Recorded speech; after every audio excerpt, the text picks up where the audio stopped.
Hello everyone. ఈరోజు మనం Python series లో చూసుకోబోయే టాపిక్ ఏంటంటే ఫంక్షన్స్ అన్నమాట. సో పైథాన్ లో డిఫరెంట్ టైప్స్ ఆఫ్ ఫంక్షన్స్ ఉంటాయి.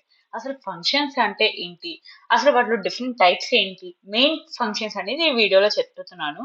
జాగ్రత్తగా వినండి. అసలు ఫంక్షన్ అంటే ఏంటో చూసుకుందాం.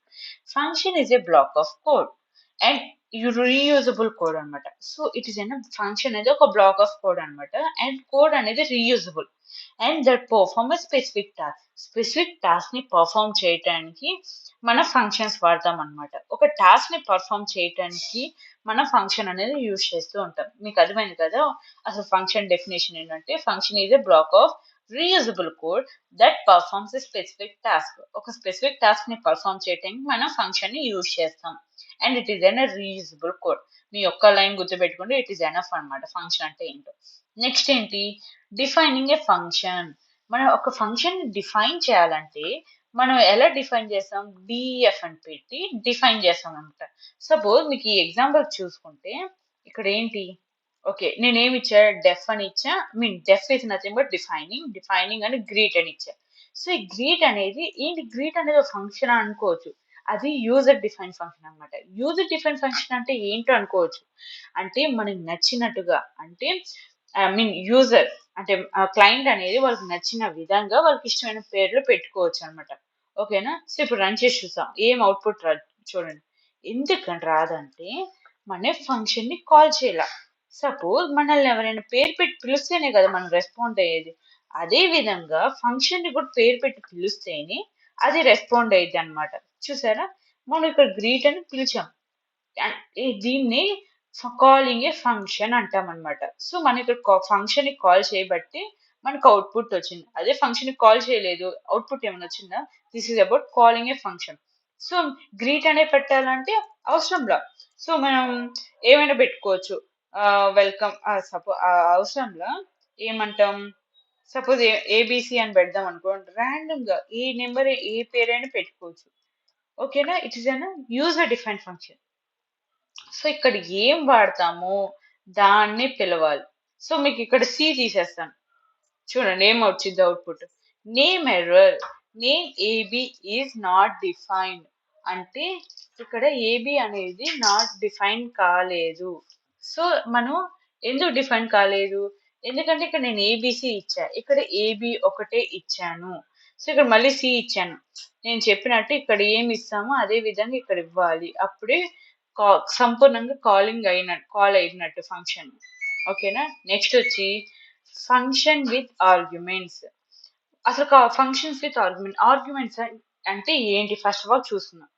Arguments are the values passed to the functions when calling it. Arguments అనేది ఒక వాల్యూస్ అన్నమాట. వాల్యూస్ ఎప్పుడు వాడతామంటే ఫంక్షన్స్ లో యూజ్ చేస్తాం అనమాట. సపోజ్ మీకు అది అర్థం కాకపోవచ్చు, ఫస్ట్ ఎగ్జాంపుల్ చూసుకొని అప్పుడు ఆ డెఫినేషన్ చూస్తున్నాం. చూడండి ఇక్కడ. So define greet of name. ఇక్కడ నేమ్ అనేది argument. So arguments are the values. So name అనేది ఒక value pass to the function when calling it. So ఇది ఫంక్షన్స్ లో కాల్ అయింది కదా, పాస్ అయినట్టే కదా. మనం పారాంథసిస్ లో పెట్టామంటే ఫంక్షన్స్ లో పాస్ అయినట్టే అర్థం అనమాట. ఓకే కదా.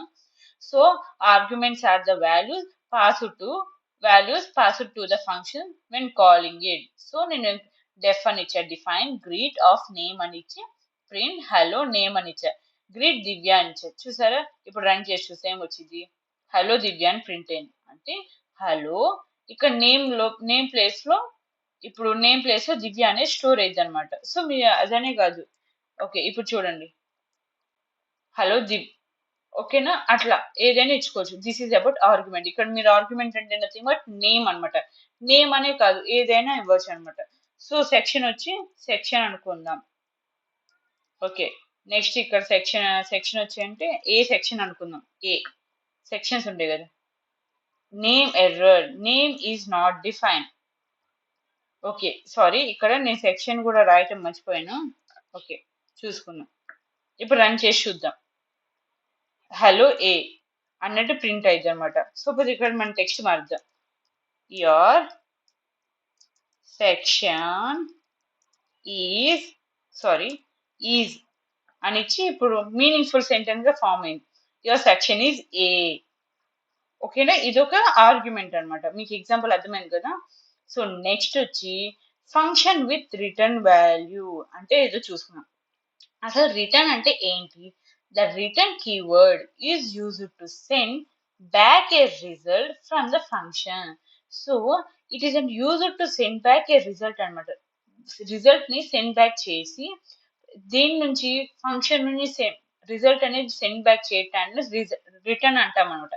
సపోజ్ మీకు ఈ ఎగ్జాంపుల్ చూస్తే అర్థమైపోయింది. ఇక్కడ ఏంటి చెప్తాను చూడండి. ఓకే, ఇప్పుడు రన్ చేసి చూద్దాం. ఇప్పుడు డెఫ్ అని ఇచ్చి ఏబి ఇచ్చా, సారీ యాడ్ అని ఇచ్చా, యాడ్ అనే ఆర్గ్యుమెంట్. ఓకేనా, దీంట్లో సారీ ఇది ఫంక్షన్ అనమాట. ఏంటి యూజర్ డిఫైన్డ్ ఫంక్షన్. ఈ యూజర్ డిఫైన్డ్ ఫంక్షన్స్ లో నేను ఏబి అనే ఆర్గ్యుమెంట్స్ పంపించుకొని రిటర్న్ అని పెట్టి రిటర్న్ గమనించండి, రిటర్న్ ఏ ప్లస్ బి. సో రిజల్ట్ ఏమైంది, యాడ్ 5, 3 అయితే ప్రింట్ రిజల్ట్ ఈ రిజల్ట్ వాల్యూ అనేది స్టోర్ అయిపోయింది అనమాట ఇక్కడ. ఓకే కదా. సో చూడండి, ఇప్పుడు 5 + 3 ఎంత అయింది, 8 అయింది.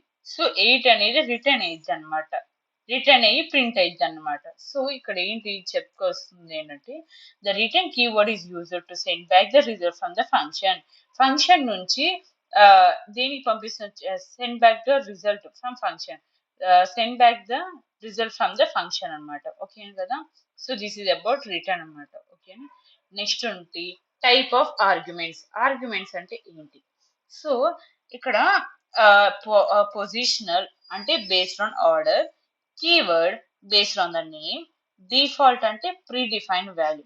ఓకే, కొన్ని డిఫాల్ట్ ఫంక్షన్స్ కూడా ఉంటాయి, కొన్ని డిఫాల్ట్ ఆర్గ్యుమెంట్స్ కూడా ఉంటాయి. సో దాన్ని డిఫాల్ట్ అంట. ప్రీ డిఫైన్డ్ అంటే పైథాన్ లోని డెవలప్ చేసేటప్పుడే అంటే ఆర్గ్యుమెంట్స్ అని కొన్ని ఉంటాయి అన్నమాట, దాన్ని ప్రీ డిఫైన్డ్ ఆర్గ్యుమెంట్స్ అంటాం. నెక్స్ట్ వచ్చి వేరియబుల్ లెంత్ అనమాట. సో ఈ ఒక ఆర్గ్యుమెంట్స్ లెంత్ అనమాట, వేరియబుల్ లెంత్ అనమాట. సో నెక్స్ట్ ఏంటి, దీని ఎగ్జాంపుల్ అనేది చూసుకున్నాం. సో దీన్ని కాపీ చేసుకున్నాం. ఓకే, ఇప్పుడు రన్ చేసి చూస్తే, ఇప్పుడు రన్ చేద్దాం. ఇక్కడ ఏంటి, define greet name is equals to friend print hello name. So greet లో ఇక్కడ ఏంటి, గ్రీట్ లో హలో నేమ్ అని వచ్చింది, అండ్ గ్రీట్ అను అంటే హలో అను వచ్చింది అనమాట. ఓకేనా. సో ఇక్కడ మనం ఏంటి, ఈ వాల్యూ ఫ్రెండ్ లో ఉన్న వాల్యూ అనేది హలో ఫ్రెండ్ అనేది ఆటోమేటిక్ ప్రింట్ అయిపోయింది అనమాట. ఇక్కడ హలో ఉంది, ఇక్కడ ఫ్రెండ్ ఉంది. సో గ్రీట్ అనే ఫంక్షన్ పంపిస్తే హలో ఫ్రెండ్ అనేది. సో మనం స్పెసిఫిక్ గా ఏమైనా ఇచ్చామనుకోండి, హలో అను అని ప్రింట్ అయ్యింది అనమాట. So this is about default arguments అనమాట. సో మీకు అర్థమైంది కదా. నెక్స్ట్ ఏంటి, so these are the default argument. Next ఏంటి, లాంబ్డా ఫంక్షన్. అసలు లాంబ్డా ఫంక్షన్ అంటే ఏంటి.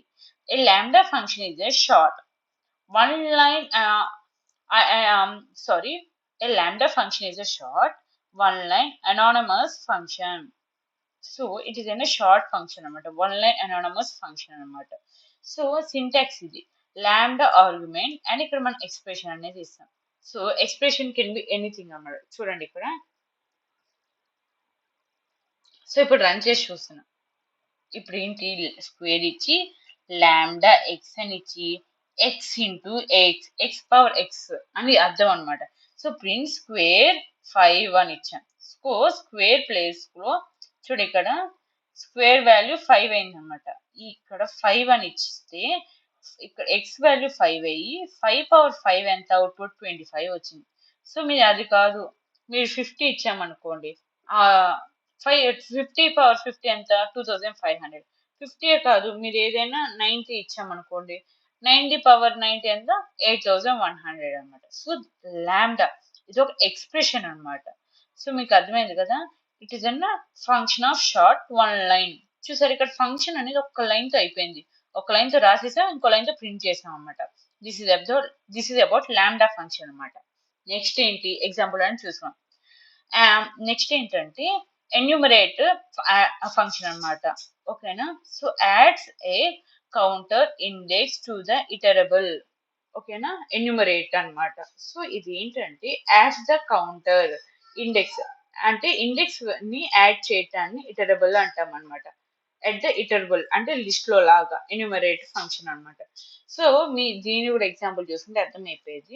సో ఫస్ట్ ఎగ్జాంపుల్స్ చూసుకుందాం. ఇప్పుడు రన్ చేద్దాం. ఫంక్షన్స్ లో Apple banana, okay sorry,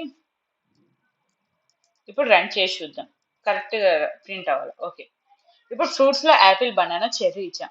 for index, index ఇక్కడ చూడండి, index fruits in enumerate of fruits అని ఇచ్చారు. సో ఇక్కడ print index of fruits.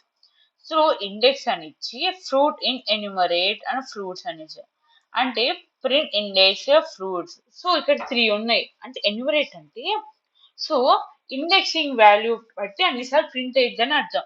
So ఇక్కడ 3 ఇచ్చాను అంటే ఇది ఇండెక్స్ వాల్యూ 0, 1, 2 అంటే ఎన్యూమరేట్ అంటే అన్నిసార్లు ప్రింట్ అయ్యిద్ది అనమాట. సో అందుకే 3 times ప్రింట్ అయ్యిద్ది. So this is about enumerate function అన్నమాట. నెక్స్ట్ ఏంటి, జిప్ అన్నమాట. Zip function. అసలు జిప్ ఫంక్షన్ అనేది ఏం చేసిద్ది అంటే zip function combines 2 or more iterable అంటే రెండు రెండు కన్నా ఎక్కువ ఇటరబుల్స్ ని ఒక సింగిల్ ఇటరబుల్ గా కంబైన్ చేయటాన్ని జిప్ అన్నమాట. సో మెయిన్ ఇది ట్యూపుల్స్ లో వాడతాం అన్నమాట. సో ఇక్కడ చూడండి, ఇప్పుడు నేమ్ అని ఇచ్చాం, స్కోర్ అని ఇచ్చాం. For name score in zip name comma score అని ఇచ్చాం. సో ప్రింట్ ఆఫ్, ఇక్కడ కూడా సరిగా ప్రింట్ కాలా. సో ఇప్పుడు రన్ చేసి చూద్దాం. ఇప్పుడు ప్రింట్ చేసి చూద్దాం. సో ఎలీస్ అని ఇచ్చి ఎలీస్ స్కోర్ ఈజ్ 85, 90, 88 ఉంది. బాబ్ స్కోర్ ఈజ్ 85, 90, 88 ఉంది. చార్లీ స్కోర్ ఈజ్ 85, 90, 88 ఉంది. సో ఇక్కడ ఏమైంది, జిప్ అనమాట. జిప్ ఏం చేసింది అంటే నేమ్ ని స్కోర్ ని కంబైన్ చేయటమే జిప్ అన్నమాట. సో ఇది మెయిన్ గా లిస్ట్ లోనే వర్కౌట్ అయ్యింది, మిగతా దేంట్లో వర్క్ అవ్వదు అనమాట. సో ఇక్కడ గమనించండి, print of name scored comma score అని ప్రింట్ అయింది. సో స్కోర్డ్ అని ఇచ్చి వాళ్ళ స్కోర్స్ అని ప్రింట్ అయ్యింది అనమాట. వాళ్ళ ఫస్ట్ పేరు వచ్చి తర్వాత స్కోర్డ్ అని వచ్చింది. స్కోర్ అనేది సేమ్ అనమాట. వాళ్ళ స్కోర్ వచ్చింది అనమాట. దిస్ ఈజ్ అబౌట్ జిప్ అనమాట. సో వాటి ఒక అవుట్పుట్. నెక్స్ట్ ఏంటి, సమ్మరీ అనమాట. అసలు ఏమేమి చూసుకున్నాం దీంట్లో అంటే ఫస్ట్ డిఫైన్ చూసుకున్నాం. డిఫైన్ అంటే డెఫ్ అంటే డిఫైనింగ్ ఏ ఫంక్షన్. దాని కీవర్డ్ ఏంటి, డెఫ్ గ్రీట్ అని ఇచ్చాం. So it is a greet అనేది యూజర్ డిఫైన్ ఫంక్షన్ అనమాట. సో నెక్స్ట్ ఏంటి, నెక్స్ట్ కాన్సెప్ట్ ఏం చూసుకున్నాం అంటే ఫంక్షన్స్ కాల్. ఫంక్షన్స్ ని కాల్ చేయటాన్ని రిటర్నింగ్ ద ఫంక్షన్. సో మన ఇక్కడ ఫంక్షన్ ని క్రియేట్ చేసాం. క్రియేట్ చేసిన తర్వాత పిలిస్తేనే కదా ఫంక్షన్ అనేది డిస్ప్లే అయ్యింది. So this is about function call అనమాట. నెక్స్ట్ ఏంటి, రిటర్న్. రిటర్న్ అంటే గివ్ బ్యాక్ ఏ రిజల్ట్. అంటే రిజల్ట్ ని అంటే గివింగ్ బ్యాక్ ఏ రిజల్ట్ అనమాట. రిజల్ట్ ని వెనకాల తేటాన్ని రిటర్న్ అంటాం అనమాట. రిటర్న్ A+B అన్నమాట. సో నెక్స్ట్ ఏంటి, లాంబ్డా షార్ట్ అనానమస్ ఫంక్షన్ అంటే సో ఇట్ ఈస్ అన్న 1 line కోడ్ 1 line ఫంక్షన్ అనమాట. సో ఇక్కడ చూడండి, లాంబ్డా అని ఎక్స్ ఇచ్చి మనం ఇక్కడ ఏ ఎక్స్ప్రెషన్ అయినా రాయొచ్చు. సో నేను ఇందాక ఏం చెప్పాను, x⁻x ఇచ్చాను. సో అట్లా x+1, x+2, సో అట్లా x×2 అట్లా ఏదైనా ఇచ్చుకోవచ్చు అనమాట. This is about lambda. తర్వాత ఎన్యూమరేట్ అంటే add index while looping over list. So నీకు ఇక్కడ చూస్తే ఇక్కడ ఇండెక్సింగ్ అనమాట. సో ఇండెక్సింగ్ 0 అయింది, 1, 2. సో ఇది ఎన్నిసార్లు దానికి వాల్యూస్ అన్ని ప్రింట్ అవుతూ ఉంటాయి అన్నమాట. ఓకేనా, this is about adding index while loop over list అనమాట. ఎన్యూమరేట్ ఫంక్షన్ ఇక్కడ కీవర్డ్ గా వాడుతుంటాం function. Next last and final zip అనమాట. Combines 2 or more list in the tuple. So ఇక్కడ 2 or more లిస్ట్లు అనేది కంబైన్ అయినాయి అనమాట జిప్ ద్వారా. So this is about zip function అనమాట. సో మనం ఏమేమి చూసుకున్నాం ఈ వీడియోలో అంటే డిఫైన్ చూసుకున్నాం, తర్వాత ఫంక్షన్ కాలింగ్ చూసుకున్నాం, తర్వాత రిటర్న్ చూసుకున్నాం, తర్వాత లాంబ్డా చూసుకున్నాం, ఎన్యూమరేట్ చూసుకున్నాం, తర్వాత జిప్ చూసుకున్నాం. మీకు అర్థమైంది కదా. ఒక్కొక్కటి చిన్న స్క్రోల్ చేస్తాను, ఎవరైనా రాసుకోవాలనుకుంటే రాసుకోండి. సో నేను చెప్పిన వెంటనే మీరు అవుట్పుట్స్ అనేది అంటే ప్రోగ్రామ్ అనేది మీరు సొంతగా రాసేసారంటే ఒక్కొక్కటి అలవాటు అయిపోతూ ఉంటుంది. సో ఫంక్షన్ రిటర్న్ కాల్ చేసాం, టైప్ ఆఫ్ ఆర్గ్యుమెంట్స్ చూసుకున్నాం. ఆర్గ్యుమెంట్స్ చెప్పా అంటే ఫంక్షన్స్ లో వాల్యూ ఇవ్వటాన్ని ఆర్గ్యుమెంట్ అనమాట. సో ఎన్యూమరేట్ ఫంక్షన్ ని చూసుకున్నాం. నెక్స్ట్ ఏంటి, జిప్ ఫంక్షన్ ని చూసుకున్నాం, అండ్ దాని సమ్మరీ టేబుల్ అని చూసుకున్నాం. సో మీకు అర్థమైంది కదా, నేను ఒక్కొక్కటి జాగ్రత్తగా వివరించాను. Hope you like it. Thank